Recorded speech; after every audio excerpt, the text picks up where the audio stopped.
Perfecto, excelente, muchísimas gracias. Entonces, nos habíamos quedado en los principales procesos logísticos.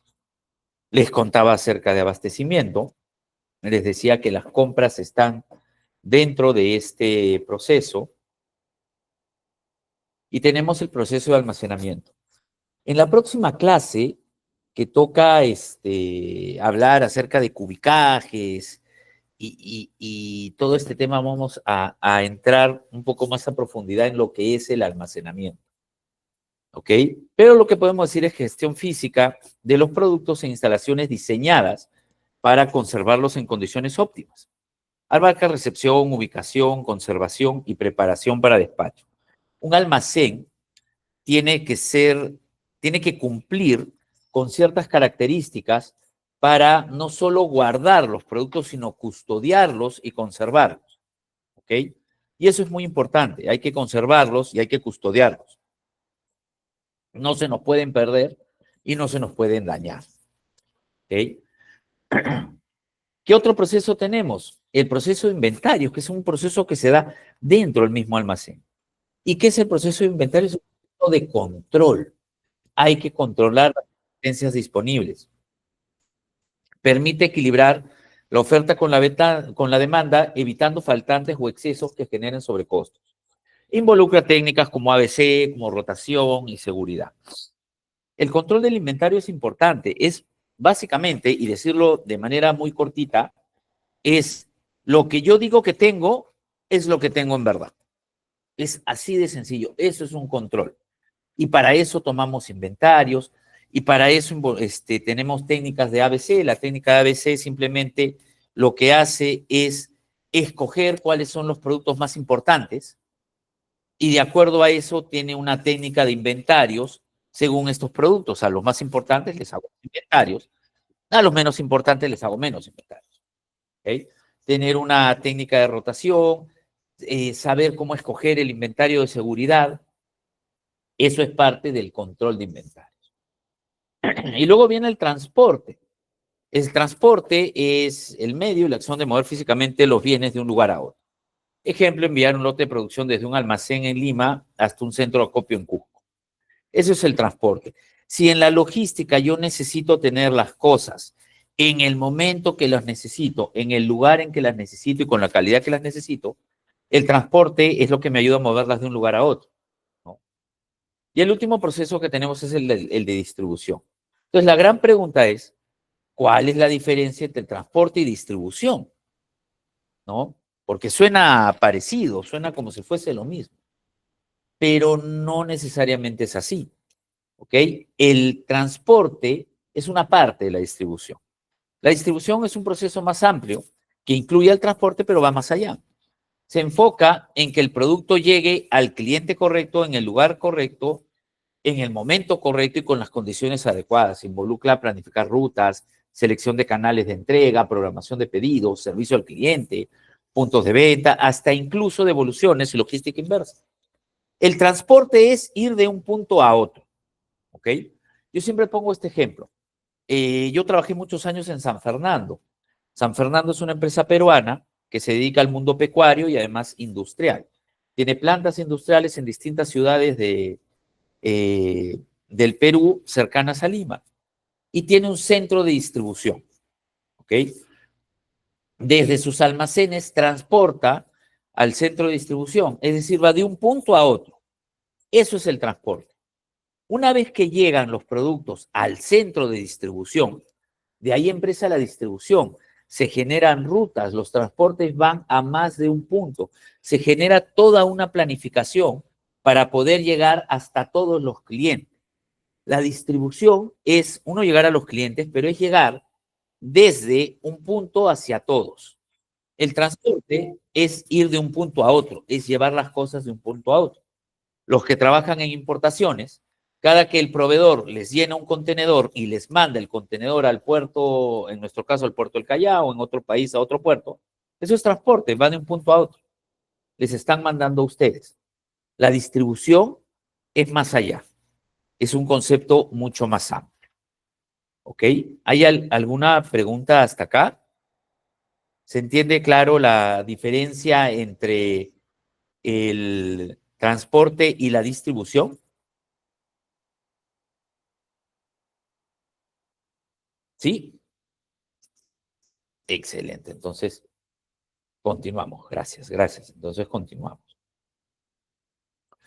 Para cerrar con esta parte, que era del tema del martes, acerca de la administración logística y de los primeros conceptos de administración logística, hay que hablar de el plan de ventas y operaciones, el Sales and Operation Plan. El plan de ventas y operaciones es el proceso de planificación del área logística. Esta área de planeamiento en algunas empresas es un área distinta, es un área de planeamiento que involucra el planeamiento de la demanda, que es el planeamiento de ventas, y por ende su contraparte, el planeamiento de la oferta. El planeamiento de la oferta dice cómo se va a ejecutar la operación, la producción, el transporte, hasta llegar al punto de distribución y luego la distribución hacia los clientes. Esa es la parte de la oferta. Normalmente la parte de la planificación de las ventas la ve el área de demanda y lo ve un administrador de la demanda. La parte de la operación lo ve un programador maestro. Yo les contaba que trabajaba en San Fernando, yo era programador maestro. Todo esto es parte de la logística. Les digo que a veces está en un área distinta y a veces está dentro de la gerencia de logística, porque al final así es como se mueve toda la logística de la empresa. ¿Cómo empieza? Empieza con una proyección de demanda.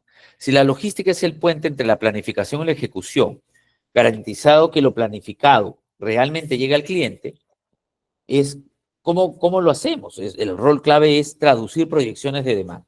Es decir, el área de ventas, a través de su administrador de la demanda, nos dice qué se va a vender mañana, qué se va a vender esta semana, qué se va a vender la otra, qué se va a vender en las siguientes 2 semanas, qué se va a vender en los siguientes meses. Y en el caso de San Fernando llegábamos hasta los siguientes 18 meses. Hay empresas que llegan más lejos, hay empresas que no proyectan tanto. Hay empresas que proyectan 12 meses. Yo trabajé en una distribuidora que proyectaba 12 meses.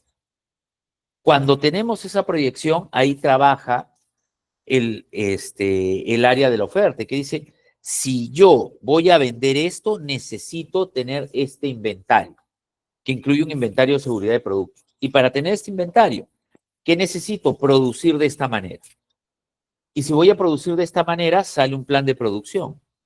Y si voy a producir, voy a necesitar materia prima. Y empieza a salir algo que se llama explosión de materiales, donde empiezan a salir las necesidades de materia prima, de empaques y de otras cosas más. Es decir, se genera a través de un ERP todas las necesidades para producir aquello que se va a vender. Y esta producción también implica tener inventarios de materiales, de materia prima y hasta del producto terminado. Y se planifican estos inventarios. ¿Ok? Planificarlo, créanme, era la parte fácil. Después hay que trabajar de acuerdo al plan. Por eso les digo que el plan de ventas y operaciones es el que gatilla la logística. De hecho, gatilla todas las operaciones de la empresa, gatilla el ERP, que es el planeamiento de los recursos de la empresa. ¿Okay? Eso es el plan de ventas y operaciones. ¿Alguno de ustedes ha trabajado o trabaja o sus empresas trabajan con plan de ventas y operaciones? O SIOP o algo parecido con proyecciones de ventas y proyecciones de producción y proyecciones de compras. De hecho, cuando yo trabajaba en la distribuidora no teníamos producción, entonces toda la proyección de ventas botaba una proyección de compras. Aún así, es un plan de ventas y operaciones, ¿no? Entonces, si alguien nos quiere contar sus experiencias con los planes de venta, adelante, este es el momento. Desde ya les digo que un plan de ventas no es, a ver, si me dice Luis Farfán, sí, en mi anterior trabajo hacíamos proyecciones. Claro, la proyección de ventas nos da una luz de cómo trabajar, pero lo que nunca debemos olvidar, los que trabajamos en operaciones, es que es una proyección. Se trata de hacer con la mayor información posible y se debería hacer con la mayor información posible. Mientras una proyección de ventas sea más acertada, habrá menos desperdicio, habrá mucho más eficiencia y habrá menos costo. Normalmente, me dice Richard, se basa en antecedentes. Sí se basa en antecedentes, pero también se tiene que basar en las actividades comerciales que se van a hacer. Si el área de marketing va a hacer una activación, entonces probablemente la venta de algunos productos vaya a subir. Entonces se basa en muchas cosas, pero lo que nosotros, los de operaciones, tenemos que tener en cuenta es que todos los que hacen proyecciones de demanda, hacen proyecciones de venta, lo que no tienen es una bruja viendo una bola de cristal para saber exactamente lo que se va a vender.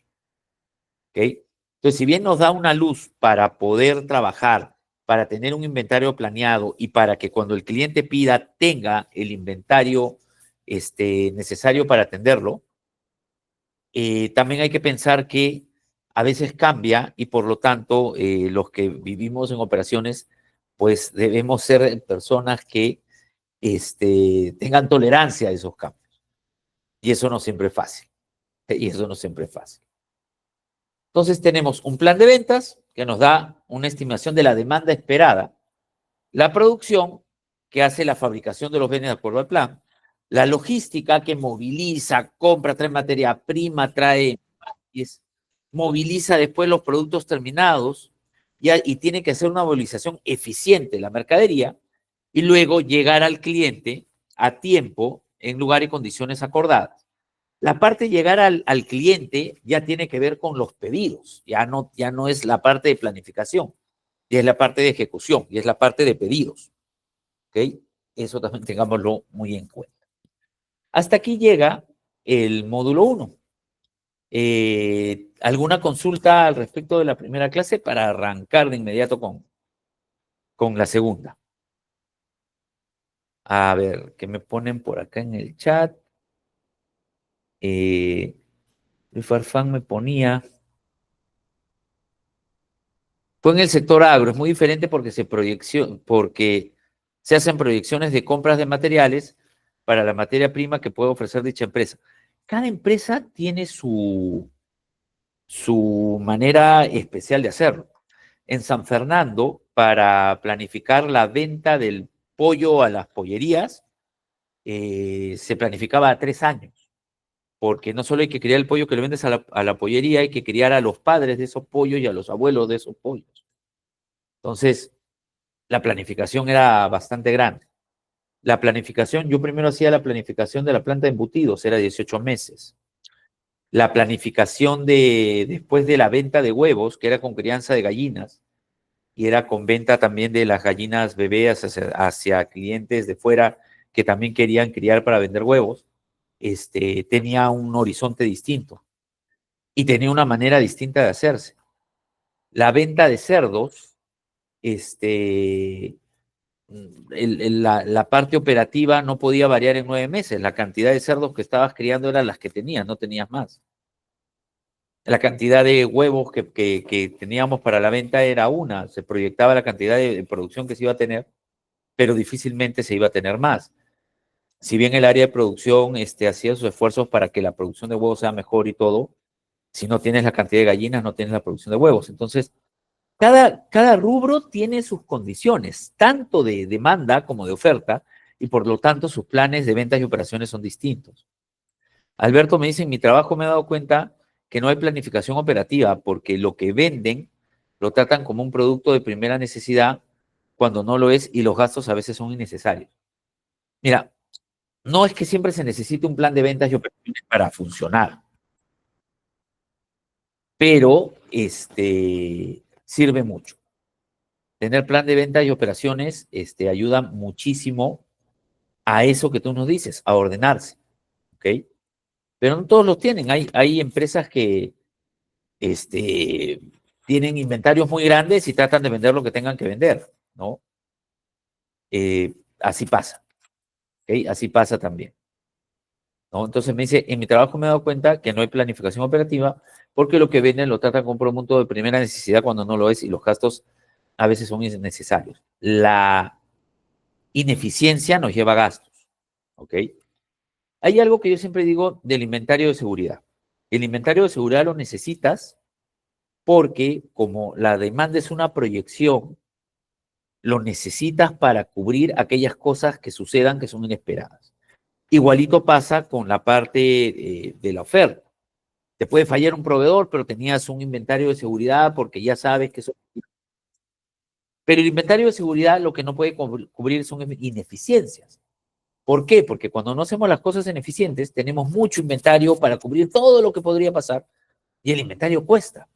El inventario, lo que tenemos en un almacén es la plata de la empresa, es inversión de la empresa. Y si tenemos demasiado inventario, caemos en gastos innecesarios. ¿Ok? Entonces, listo, pasamos al siguiente módulo. El siguiente módulo que vamos a ver hoy es transporte y distribución. Sí se está viendo, ¿verdad? Sí, veo que sí. Entonces vamos al módulo de transporte y distribución. La gestión de transporte como eje de la logística. ¿Por qué digo la gestión de transporte como eje de la logística? Porque, otra vez, yo necesito que las cosas estén en el lugar adecuado. Para que estén en el lugar adecuado, las tengo que llevar allá. ¿Ok? Entonces, la gestión del transporte es el eje de la logística. El objetivo de este módulo es analizar la gestión de transporte como eje de la logística y su implicancia en costos y servicio, su rol estratégico, su relación con el servicio al cliente y su impacto en costos logísticos. En el transporte aplica lo que yo les decía en la primera clase. Primero hay que ser eficaces. Hay que llegar cuando nos piden llegar. Si de por sí llegando cuando nos piden llegar, ya estamos teniendo una ventaja competitiva. Pero debemos cuidar luego el impacto del costo. O sea, hay que ser eficientes. ¿Por qué? Porque si llegamos cuando el cliente quiere, que era, por ejemplo, el caso que me ponía uno de ustedes, que decía que a veces nos pedían y teníamos que llegar a la mina el mismo día. Si tú lo logras y lo haces, ya estás teniendo una ventaja competitiva, que probablemente el cliente lo aprecie y que por eso te da un contrato más largo y todo. Pero si tú no empiezas a ser eficiente en los costos, ni con eso vas a ser competitivo porque te puede costar más de lo que te pagan. Entonces hay que tener cuidado con eso. Primero sí hay que ser eficaces, hay que llegar. Pero luego hay que empezar a medir los costos para que el impacto en costos no sea tan alto. Tenemos distintas modalidades de transporte. Esto se ve mucho en transporte internacional, en comercio internacional. Tenemos el terrestre. Es flexible, ideal para distancias cortas medias, pero sensible al tráfico y combustible. A veces las distancias no son tan cortas. Por ejemplo, si yo importo algo de Bolivia, tiene que venir desde Bolivia hasta Lima, y la distancia tan corta no es, y tiene que venir en camión. De hecho, yo he llegado a importar de Paraguay y lo traíamos por vía, digamos, marítima, pero salían por un río hasta el Océano Atlántico, hasta el Mar del Plata en Argentina, y de ahí venía por mar. Hasta que nos dimos cuenta en algún momento, cuando había escasez de viajes, que lo podíamos traer en vehículo, por tierra, por Bolivia, y a veces hasta nos salía un poco más barato y se demoraba casi lo mismo. Entonces, las distancias no necesariamente son cortas. Se pueden hacer distancias por tierra que también se hacen por mar. Si uno quiere exportar de Perú a Ecuador o a Chile, puede exportar por tierra o por mar. Mar va a ser más rápido, pero se puede analizar una cuestión de tiempo y costo. ¿Ok? El marítimo tiene la mayor capacidad, es el unitario más bajo, porque hay una mayor capacidad. Los barcos son muy grandes, pueden cargar mucha carga, muchísimos contenedores, y eso hace que el costo unitario baje. Y se utiliza con tiempos largos porque se utiliza normalmente, pues, en vías muy largas. Sin embargo, por ejemplo, llegar a Chile se llega en 2 o 3 días a Valparaíso o a San Antonio desde el puerto del Callao. Pero como les contaba, si yo quiero traer cosas desde la India, se puede demorar como 2 meses el tramo. ¿Ok? El aéreo es el más rápido. Llegas al toque, llega lo que demora un avión, pero los costos son elevados. Ahora, claro, son elevados, pero todo depende de la cantidad que se envíe y de los productos que se traigan, porque si los productos son menudos y hay mucha cantidad, a veces el costo baja. un caso muy de estudio, diría yo, pero que no lo vamos a estudiar en esta clase. Es el de Temu. Dicen que llegan muchísimos pedidos de Temu diarios al aeropuerto del Callao, en el Perú. Y cuando uno compra en Temu, se da cuenta en algún momento que supuestamente no le están cobrando transporte. Estoy seguro que ponen una parte en el producto, pero es tal los pedidos que tienen que los llegan a mandar en aviones probablemente donde llegan a toda la bodega de carga, ¿no? Sin embargo, efectivamente, el transporte aéreo, por ser más rápido, es más caro que el transporte marítimo. Pero lo que te vende Temu te vende buen precio, pero que te llegue rápido. Y por eso todo lo llegan a enviar de manera aérea. Las negociaciones que tienen ellos con sus proveedores y con los proveedores de distribución de última milla en cada país son increíbles. Pero sí tenemos el aéreo, que es el rápido, y tenemos el multimodal, que integra medios para optimizar costos y tiempos. Vas con un vehículo al puerto, después vas por barco y de ahí puedes ir por avión. Normalmente el multimodal implica un vehículo hasta llegar a puerto y después el transporte vía barco, pero normalmente eso lo tomamos como solo marítimo. ¿Y por qué? Porque el transporte al puerto se da en un solo país.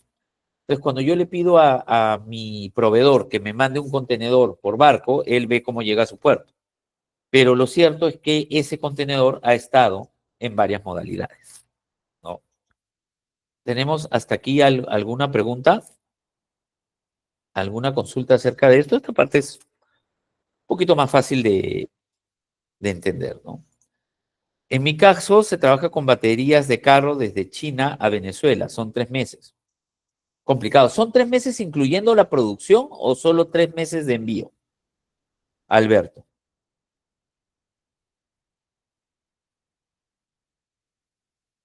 Envío. ¿Desde qué ciudad salen de China?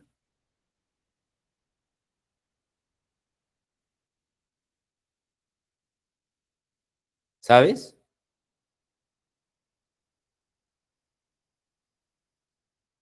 Normalmente, de China al Callao es más o menos un mes, pero a Venezuela sí puede demorar un poco más porque tiene que cruzar o ir por el canal de Panamá o dar la vuelta por debajo de Sudamérica. Guangzhou sí está cerca a puerto, al menos está cerca a puerto. Así que no es tan loco que sea 3 meses. Pero además, baterías de carro son una carga muy especial y te deben pedir ciertas medidas de seguridad para traerlas, probablemente.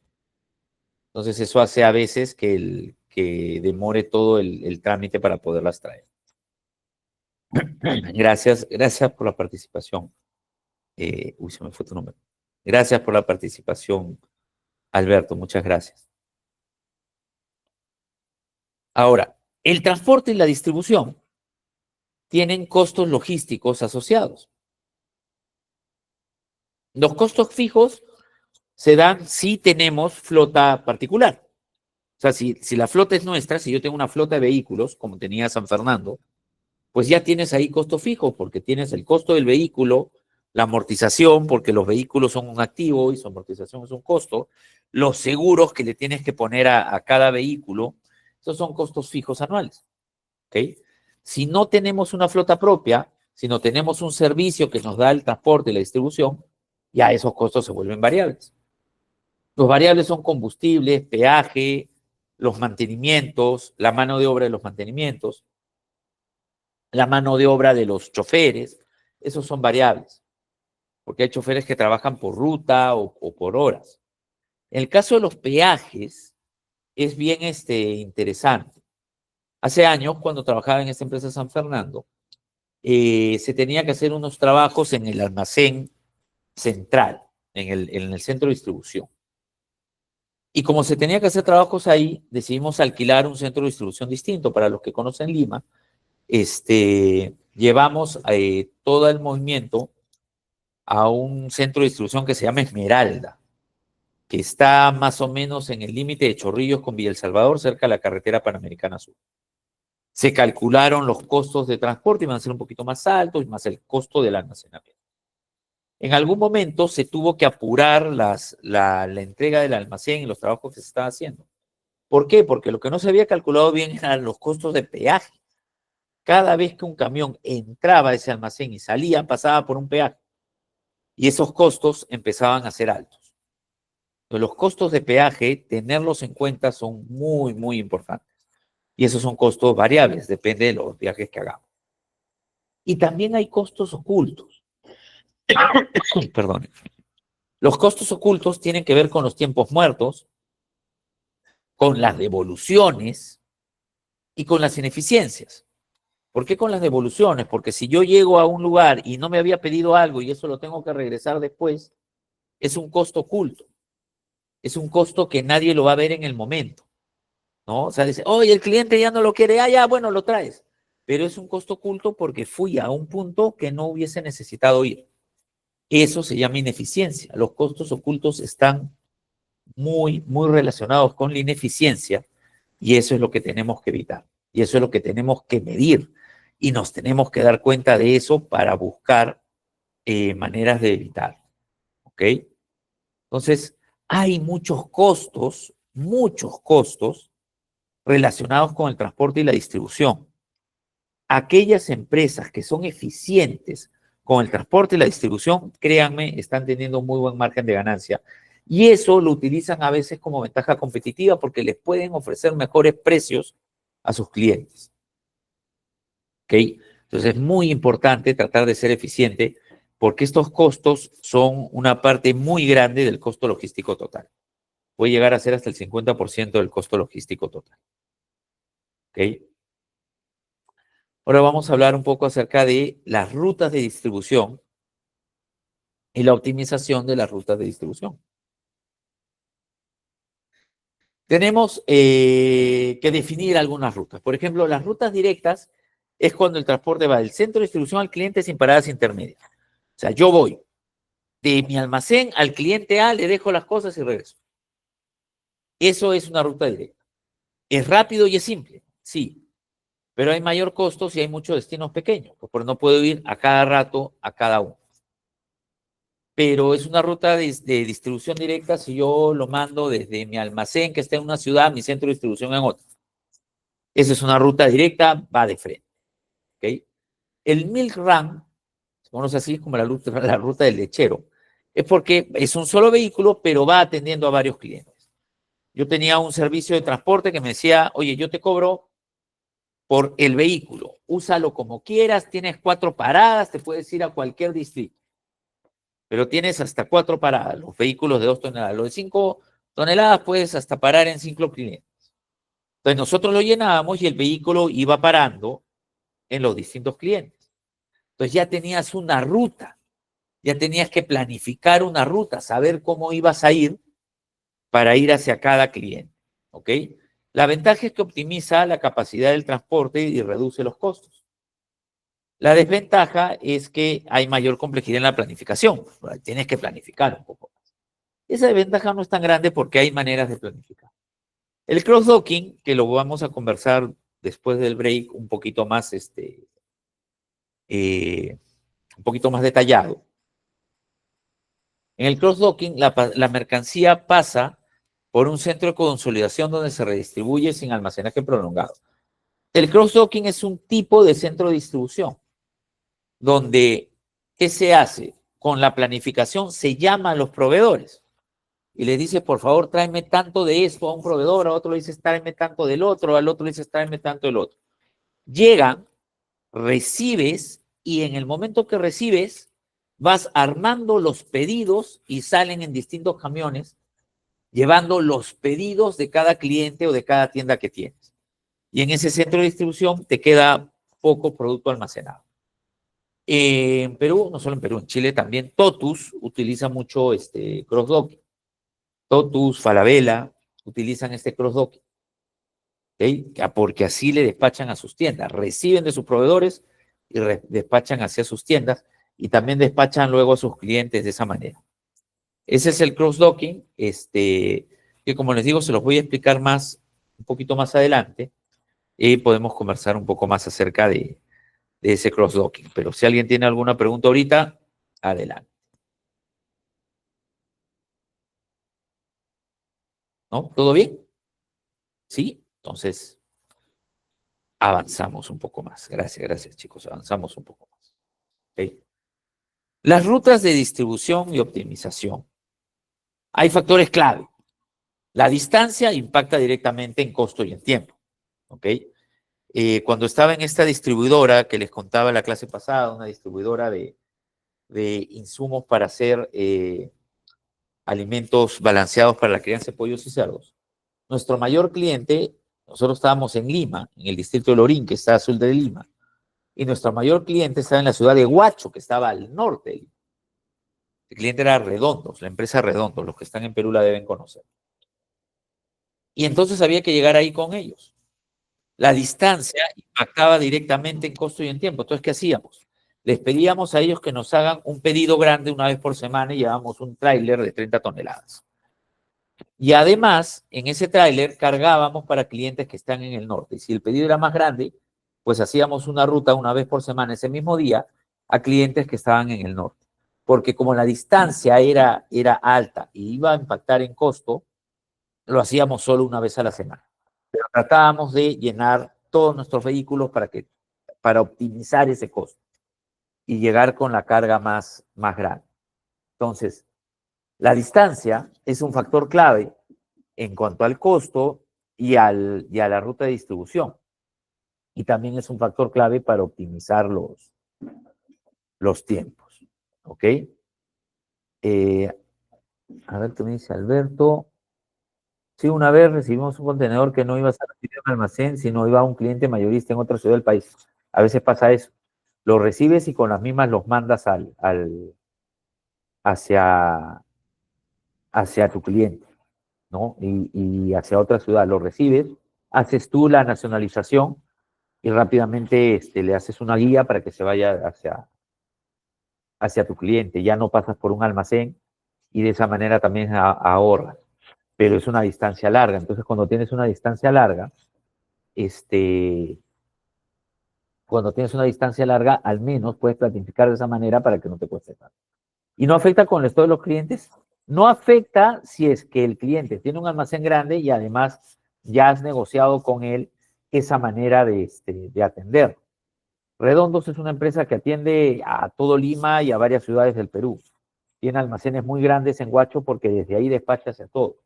Y tiene almacenes grandes porque todos sus proveedores que vienen de otros lados les tratan de llevar cantidades suficientes que al menos les duren una semana. Y ellos incluso guardan un inventario de seguridad. Entonces sí afecta en el inventario, pero ellos también son conscientes que no pueden recibir productos todos los días. Entonces les afecta en su inventario, pero saben utilizar ese inventario para que puedan planificar sus pedidos. Entonces, mientras ellos planifiquen sus pedidos, tu stock no va a ser tan, tan afectado. ¿Okay? Ellos quisieran que les llegue todos los días, pero si les llega todos los días, su precio va a ser más alto. Entonces, ellos tienen que ver una cuestión de costo-beneficio. Cuando tanto el proveedor como cliente han visto costo-beneficio y llegan a un punto para atender, como yo les cuento, una vez por semana, te llevo un tráiler con todo, eso se llama pensar en cadena de suministro. Los dos piensan como socios y lo hacen de una manera tal que a ambos les convenga de la mejor manera, ¿no? Entonces, ¿puede afectar el stock? Sí, pero si se planifica de manera correcta no va a haber una afectación en el inventario de los clientes. La demanda, ese es otro factor para la optimización. Prioriza clientes con mayores volúmenes de urgencia. Más que con mayores volúmenes, digamos que clientes más importantes. Claro, los más importantes son los que le vendo más volumen, pero más que todo son los que tienen más participación en mi facturación. No necesariamente es mayor volumen. No pueden comprar cosas que no son tan volumen, pero que son más caras. Y para mí es un cliente más importante. Entonces, la demanda de mi cliente más importante hace que yo planifique mi transporte y mi distribución de manera tal de atenderlo a este cliente más importante primero. Ventanas de tiempo. Hay restricciones horarias en las entregas que condicionan la ruta. Tú puedes llegar a este cliente antes de las 4 de la tarde. Puedes llegar a este cliente entre las 12 y las 2 de la tarde. Ustedes piden, yo a veces pido la comida de mi perro, una tienda acá en Lima que se llama Superpet. Me lo traen gratis, me lo traen al día siguiente, pero dice, yo llego entre las 8 de la mañana y las 2 de la tarde. Y yo tengo que aceptar su ventana de entrega porque no me queda de otro. Hay restricciones horarias. Hay empresas que quedan con sus clientes y dicen, todo lo que tú me pidas, yo despacho hacia tu zona los lunes, miércoles y viernes a la zona norte. Y los martes y jueves y sábado voy a la zona sur. Entonces, esas también son restricciones del proveedor que te dice, yo voy estos días, ¿no? Y hay clientes que tienen también restricciones. Hay clientes que no es que tengan restricciones de horario, pero si tú no llegas temprano, tu vehículo se va a quedar esperando mucho tiempo porque va a haber una cola de carros que van a atender primero. Entonces tratas de llegar lo más temprano posible para no perder tiempo y poder salir.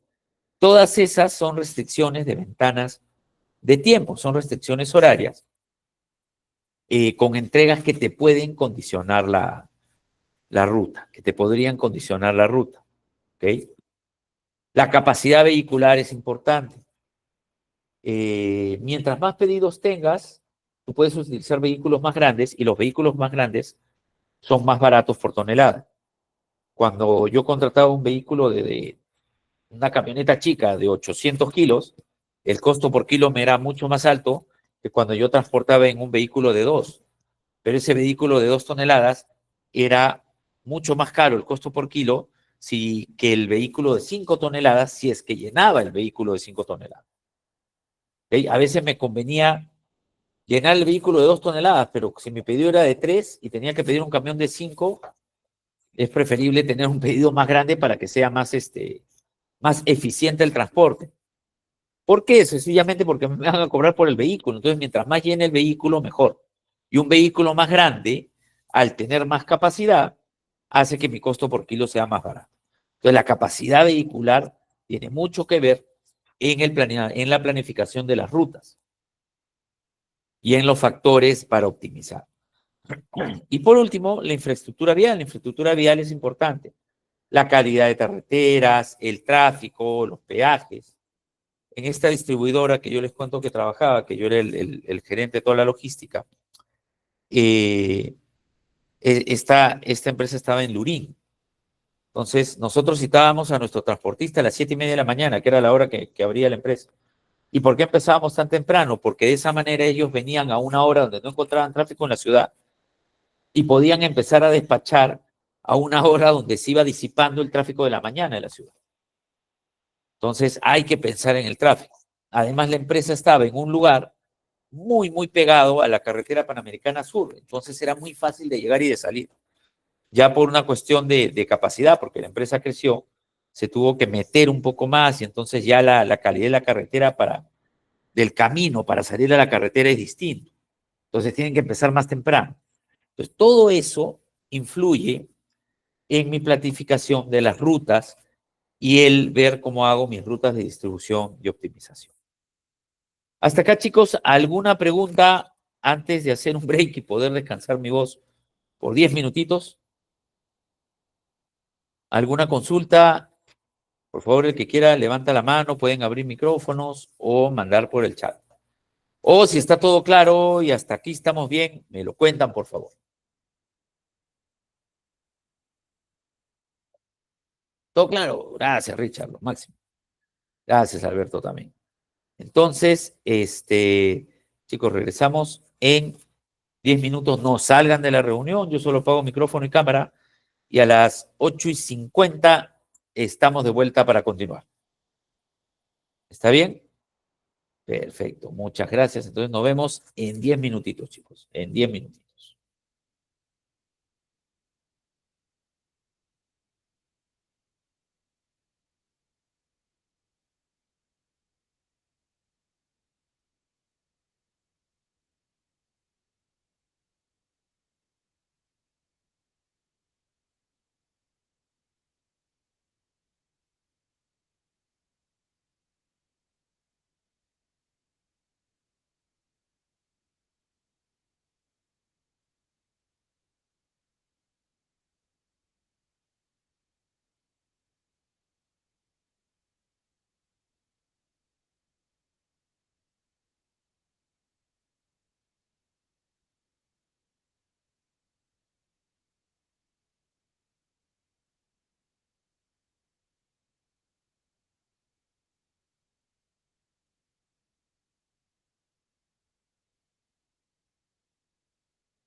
Hola chicos, estamos de vuelta ya.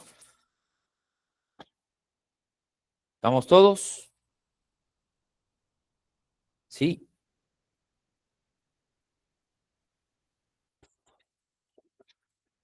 Ok, perfecto. Entonces continuamos. Vuelvo a proyectar.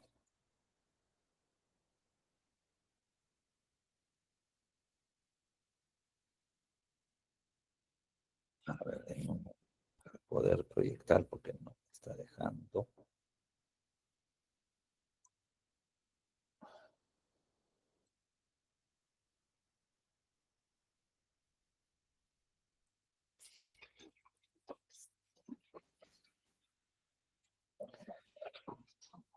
A ver, muchachos, déjenme un momento. Tengo un pequeño problema.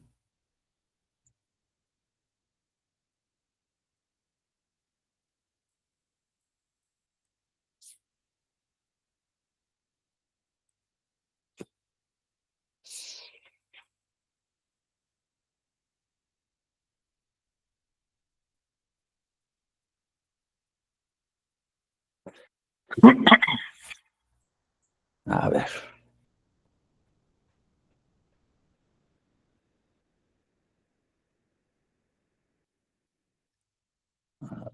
a ver.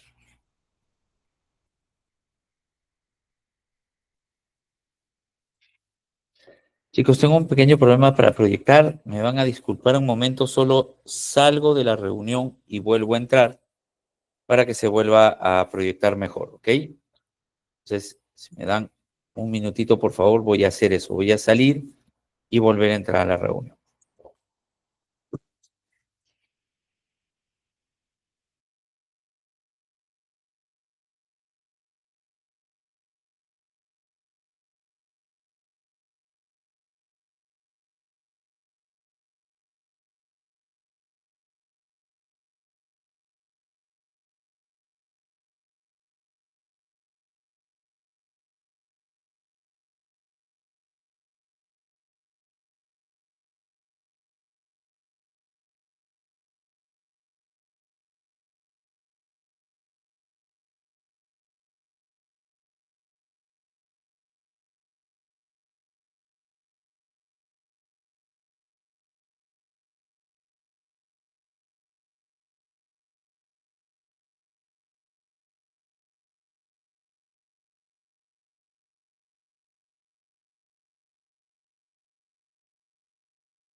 Listo, ya estoy de vuelta. Perdónenme el pequeño problema. Ahora sí, comparto. Voy a tratar de compartir.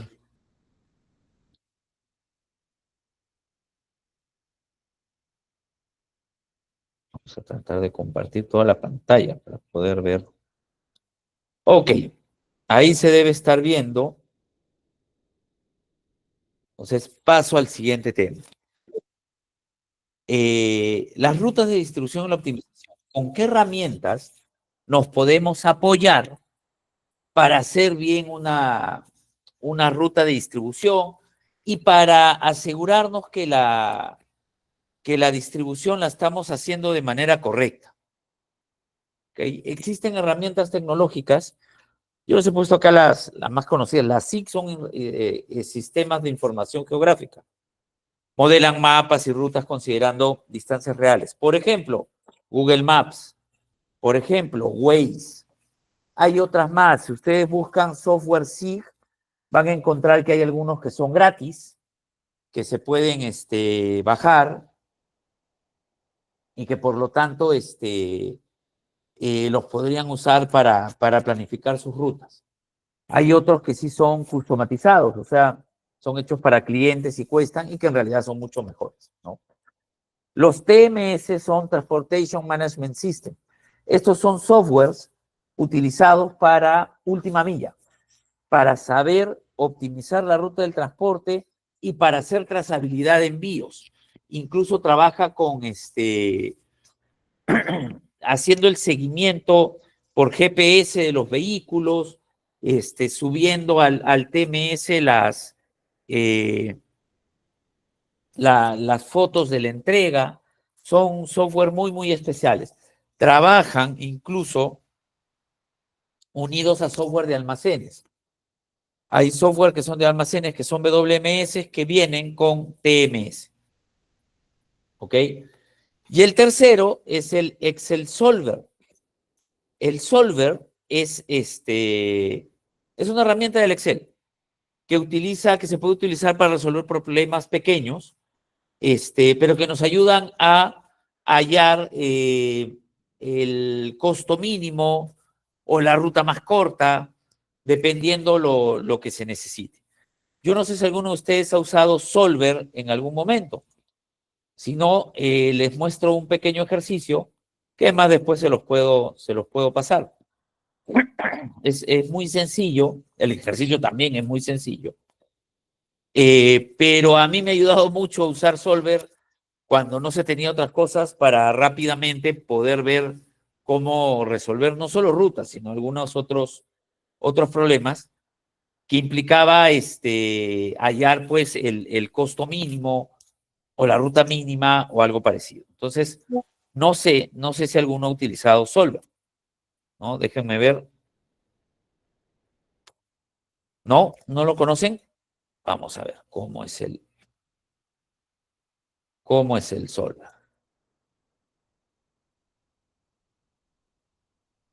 Veamos, ya se debe estar viendo el Excel. Ahí está. El Solver funciona de esta manera. ¿Ok? La idea es plantear en Excel un problema. Entonces, ¿qué hemos puesto? Ya, un problema de transporte que es minimizar el costo.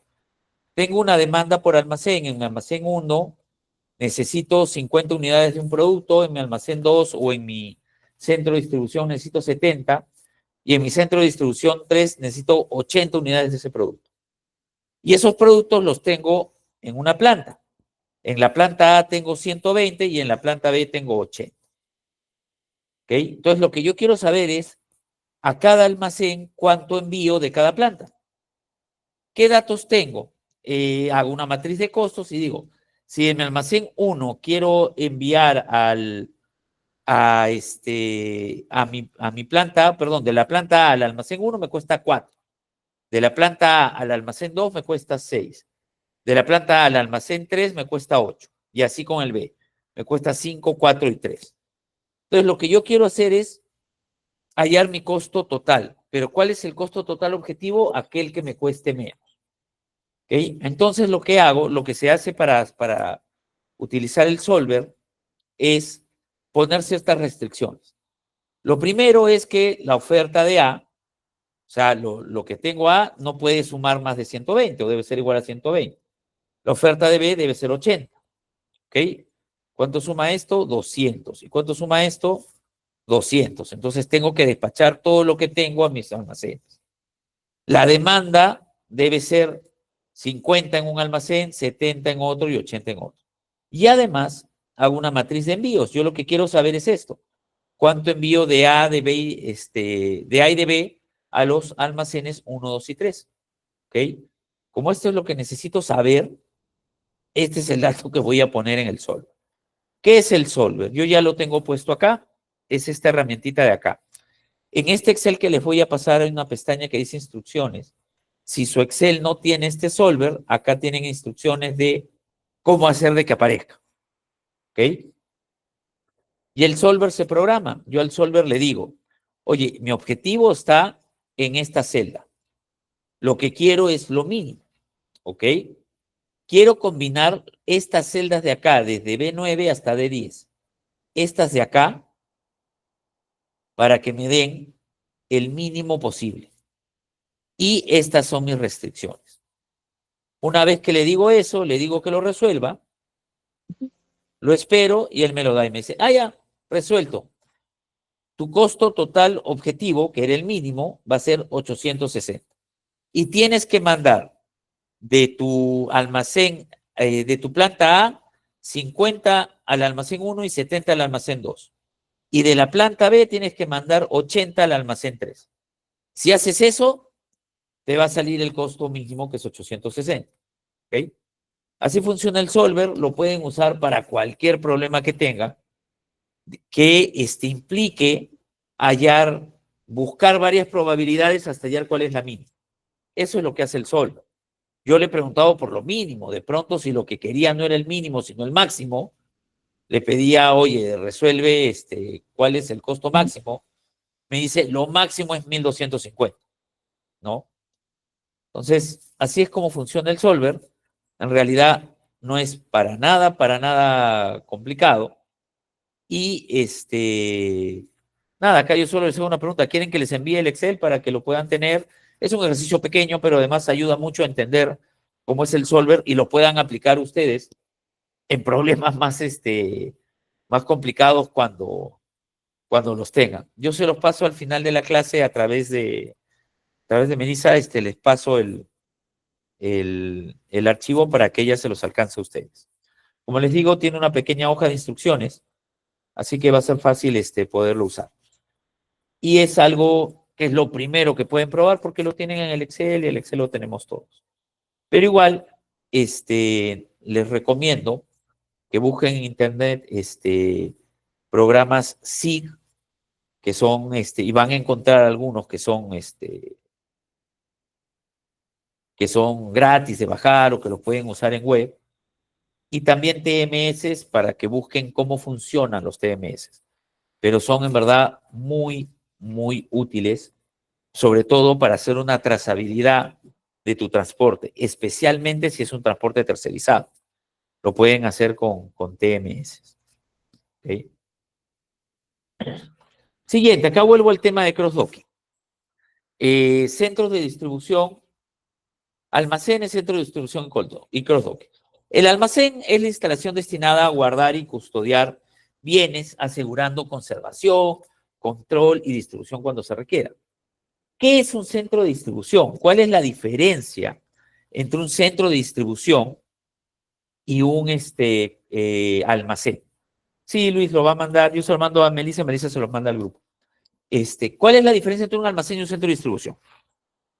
Un centro de distribución es un almacén, solo que está preparado para distribuir a clientes. Un almacén no. Un almacén o le distribuye a su área de producción o distribuye hacia un centro de distribución.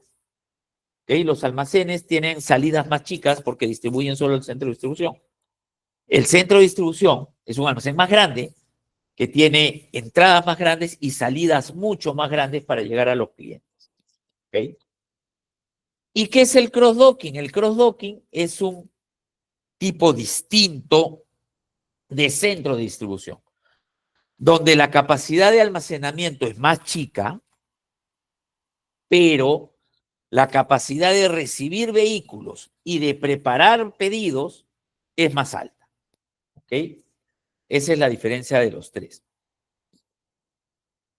Entonces, ¿qué hace el cross-docking? ¿Qué hace un centro de distribución? Almacena y redistribuye. Y el cross-docking tiene entrada y salida sin almacenamiento prolongado. Tiene muy poco espacio para almacenar y permiten reducir inventarios y acelerar entregas. ¿Cómo funciona? Funciona de esta manera. Este es un centro de distribución con cross-docking. Se los he tratado de poner de una manera sencilla. Este es el área de ingreso.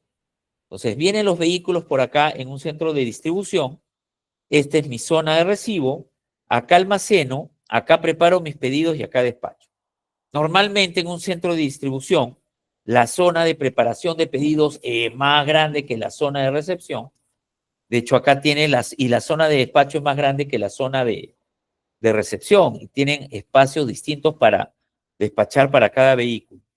¿Por qué? Porque en la zona de recepción, donde llegan mis proveedores normalmente llegan con un solo tipo de producto. Pero en mi despacho yo tengo que despachar varios tipos de productos por camión. Entonces yo tengo que preparar pedidos. Es más fácil descargar los pedidos de estos vehículos que armar pedidos y mandarlos. Esto es un centro de distribución. ¿Cómo es un cross-docking? Lo que va a tener el cross-docking es más entradas para que lleguen diferentes proveedores con diferentes pedidos. Va a tener menos almacenamiento y va a tener una mesa de preparación de pedidos más grande. Entonces, si yo soy una empresa que vende ropa, le pido a este proveedor que me traiga unas camisas blancas de tales tallas, a este otro que me traiga pantalones, a otro más que me traiga chompas o suéteres, y ellos me traen sus productos y yo acá empiezo a armar los pedidos con lo que ellos me traen para mis distintas tiendas y los pongo en estos vehículos para mis distintas tiendas y los mando a mis distintas tiendas. Así funciona el cross-docking, el centro de distribución y un almacén. ¿Alguna consulta hasta aquí? ¿Sí quedó claro? Yo no sé si alguno trabaja en centros de distribución o en cross-docking. Cross-docking es una chamba bravaza, es una chamba muy rápida, que se tiene que hacer muy, muy rápido, pero es muy bacán, es muy, muy bacán. ¿Alguno ha trabajado con cross-docking o trabaja en un almacén, en un centro de distribución? ¿No? ¿Alguno de ustedes trabaja en distribución? En logística sí sé que trabajan varios, pero en distribución, en llegar al cliente, ¿no? Ah, no. Pues espero que les esté sirviendo un poco esto, pero así son los almacenes de centros de distribución. Entonces, si está todo claro, puedo avanzar un poquito más, ¿ok? Y ahora acá tenemos, como lo prometí al inicio de la clase, ejemplos de empresas que tratan de sacar valor a su transporte y distribución. Rappi está en el Perú, yo no sé si está en los otros países de Sudamérica, entiendo que sí, pero hay otras empresas que hacen lo mismo, como acá estaba Globo, ya no está, pero está Pedidos Ya. ¿Qué hacen estas empresas? Tienen aliados en los proveedores y lo que hacen es llevar pedidos de un punto a otro. O sea, si yo quiero ahorita pedir mi cena y se me antoja, no sé, un KFC, puedo pedirle a Rappi y Rappi me dice, ah, ya voy a ir a esta tienda. Como ellos ya trabajan conmigo, tu pedido va a salir antes, entonces yo lo recojo y te lo llevo a tu casa. ¿Ok? Lo tienen que hacer relativamente rápido, aunque igual a veces se demoran, pero lo tienen que hacer relativamente rápido, sobre todo la parte de la distribución. Porque lo que se va a demorar en el restaurante, pues siempre se va a demorar. Pero que ellos te lo lleven rápido, ese es el plus. ¿Ok? Entonces, ¿cuál es su desafío? Tiene alta rotación de pedidos y pequeños. Y tienen que atravesar la congestión urbana. Y tienen que tener además un buen control de calidad del servicio que dan. Entonces, ¿cómo hacen? Hacen uso intensivo de motos y bicicletas para la rapidez en la zona urbana. Te ofrecen una geolocalización en tiempo real. Si yo soy cliente, yo voy a saber dónde está mi motorizado rápido. Tienen a las alianzas con los restaurantes, con los supermercados, e incluso te ofrecen, si yo tengo que llevar desde mi casa, le quiero mandar algo a la casa de un amigo, puedo llamar un Rappi, se lo doy y él lo lleva. Me sale más barato que irme yo en un taxi o que irme yo manejando. Entonces, eso es lo que me ofrece Rappi. Su ventaja competitiva es eso. Te facilita eso y te cobra por eso. Pero tiene esos desafíos y tiene esas soluciones. Y yo ahí sí me atrevo a decir que, pues varios de ustedes sí deben conocer cómo funciona Rappi o Pedidos Ya, ¿no? Gustavo me ponía trabajo en centro de distribución, pero solo hay una bahía de ingreso y una de ingreso y salida. Es decir, hay tres bahías. Hay centros de distribución que tienen en la misma bahía el ingreso y la salida, pero se tienen que ordenar bien, porque no es lo más, no es lo más indicado, no es lo mejor, pero hay centros de distribución que se manejan así. Pero siempre es mucho más fácil recepcionar que despachar. ¿Por qué? Porque cuando yo recepciono, normalmente recepciono el mismo producto en cantidades grandes. Pero cuando yo despacho diferentes productos en cantidades pequeñas armando pedidos. Y por lo tanto, el espacio que yo necesito para armar esos pedidos, para hacer un picking y luego un packing y luego despachar, es mayor.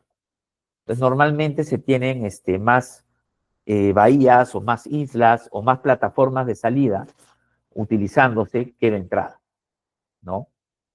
¿Demora tiempo recepcionar si son contenedores y revisar los productos? Sí demora. Yo no te digo que no. Sí demora. Y cuando tienes un contenedor que tiene varios productos distintos, demora más. Pero tu preparación de pedidos te va a hacer que necesites un espacio distinto y a veces mayor. Cuando tú recibes un contenedor, normalmente descargan o se recibe un contenedor a la vez, salvo que sean almacenes mucho más grandes y que tengan espacio para recibir más contenedores. Pero a la hora del despacho también tienen que preparar productos y eso implica un trabajo distinto.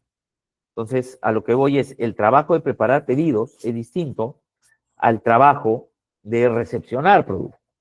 Y por eso las áreas de recepción suelen ser un poco más pequeñas que las áreas de preparación y de despacho, de preparación de productos y de despacho, Gustavo. ¿En qué me quedé? Ok, en Rappi. Entonces, esto es lo que te ofrecen estos proveedores que no son de comida rápida, son los que te envían, los que te llevan el producto. Incluso pasa que hay restaurantes que tienen sus propios deliveries y que también trabajan con un Rappi o con un Pedidos Ya. Trabajan con los dos y a veces el delivery propio se demora más. No te lo cobran, pero se demora más. Entonces hay gente que prefiere no pagar un Rappi y esperar más. Pero hay gente que prefiere el Rappi porque le va a llegar más rápido. Y hay restaurantes que decidieron ya no gastar y ya no tener un servicio de delivery, sino hacen ya sus alianzas con Rappi y Pedidos Ya, y de esa manera pueden llegar a mucho más clientes. ¿Qué hacen también estas empresas? Tienen personal motorizado o en bicicletas por toda la ciudad, distribuidos en la ciudad, de manera que siempre están cerca de los lugares donde tienen que recoger y hacia donde tienen que ir. Es una logística muy complicada, pero es una muy buena ventaja competitiva y lo hacen por ciudad. ¿Okay? ¿Y qué otro ejemplo tengo que también es muy importante? Es el que les contaba en la clase pasada, el de Guasimicuna en el Perú, que es Guasimicunas en el Perú, es un programa de alimentación escolar, pero estos programas están en casi todos los países y todos los programas tienen el mismo desafío, ¿ok? Distribuir en zonas rurales, en el caso del Perú, altoandinas, amazónicas y con accesos limitados y altos costos logísticos. El costo es alto, pero se tiene que llegar, se tienen que alimentar. No les quiero dar acá la data porque no es una clase de eso, pero la cantidad de niños en el Perú, en zonas rurales, que solo se alimentan de lo que les da el Estado es enorme. Entonces, este programa tiene que funcionar y tiene que llegar y el desafío es muy grande. Las soluciones son alianzas locales con municipios y comunidades. ¿Por qué? Porque los municipios han construido almacenes, han ayudado a los proveedores, que son los distribuidores, a construir almacenes para estar más cerca de los colegios y poder llevar los productos hasta allá para luego llegar a los colegios. Las comunidades se organizan para hacer veedurías de todo este sistema y ver que efectivamente estén llegando los productos en buen estado a los colegios. Se tienen centros de acopio regionales que funcionan como hubs de redistribución. Eso lo hacen los proveedores de distribución, ponen sus hubs, ponen sus almacenes grandes, de manera que tengan toda una cadena de abastecimiento que puedan llegar después hasta los distintos colegios. En la Amazonía se llega a veces una vez por semana, pero con un inventario para toda la semana porque hay que ir en transporte fluvial hasta algunos lugares, ¿no? Y se estrenen estas estrategias de distribución multimodal. Sale de camión, llega a un bote y a veces hasta transporte a pie. ¿Por qué? Porque en el Perú hay instituciones educativas que tienen 4 o 5 alumnos en zonas muy rurales. Y hasta ahí hay que llegar. y hay que llegar hasta ellos. Y estoy seguro que en los otros países, yo les contaba que Colombia, y Exploración por Literatura, tiene un muy buen sistema de alimentación escolar, Chile también, y puede tener eso, a veces instituciones educativas con pocos alumnos, en zonas muy rurales, pero si el compromiso del Estado está en llegar hasta ahí, se tiene que llegar hasta ahí, y muchas veces llega una persona a pie llevando los alimentos que necesitan para el día. En el caso del Perú incluso tenemos una modalidad que es para las cunas, para los niños que todavía no entran a la primaria, donde hay proveedores que van a las cunas y cocinan en las cunas. Y cocinan de manera diaria y van hasta las cunas más alejadas con un menú ya aprobado por el programa donde pueden ir a cocinar. Entonces, toda esa logística es súper complicada y es obviamente costosa, pero acá el objetivo es distinto. Acá el objetivo es llegar a alimentar, es un objetivo más, más social, ¿ok? Pero que implica un transporte, una distribución y una logística muy, muy complicada. Y para este transporte, por más que sabemos que es caro, también debemos buscar ser eficientes. Y los proveedores que este programa tiene y los distribuidores que este programa tiene buscan ser eficientes porque su ganancia está en eso. Si bien el Estado lo que hace es dar un servicio social, los proveedores del Estado es su modelo de negocio. Y van a ganar más, los buenos proveedores, los que no son corruptos, van a ganar más mientras más eficientes sean. ¿Okay? Y hasta acá llegamos el día de hoy. Tenemos tiempo para preguntas finales. Así que si hay una consulta, este es el momento. ¿Alguna consulta? ¿Todo claro? ¿Algo que quieran ahondar más en cuanto a la parte de transporte y distribución? El día sábado les estoy preparando una clase que tiene bastante de almacenes y alguna parte que nos tocaba ver que era de cubicaje, paletización. El cubicaje sirve para utilizar los almacenes, pero también para el transporte exterior, para saber exportar, para poder llenar vehículos con cargas grandes. Entonces ya eso lo vamos a ver el día sábado. ¿Ok? Si no hay más preguntas, hoy sí lo he hecho la clase un poquito más rapidita y más ágil, porque la clase pasada me demoré un poco más y no la llegamos a acabar a tiempo y no quería retrasarme más. Y siempre mis coordinadores me piden darles un tiempo para poder coordinar con ustedes algunas cosas más, sin tener que pasarse más allá de las 9:30. Así que nos vemos el día sábado. Yo los días sábados trato de hacer incluso la clase mucho más ágil para que acabe un poco antes. Algunas veces las hacía sin break, pero como les he pedido y creo que se nota que mi voz y mi garganta no están muy bien, también lo hago con un break, pero lo hago mucho más ágil, básicamente porque nadie me presta mucha atención los sábados en la noche y quieren estar haciendo otra cosa. Pero haremos una clase también mucho más ágil. ¿Ok? Entonces yo los dejo hasta acá. Meli, ¿estás ahí? Sí, aquí estamos. Perfecto. Entonces, te dejo a los chicos y ya mismo te paso ese Excel para que lo puedas compartir con ellos. Listo. No me olvido, chicos.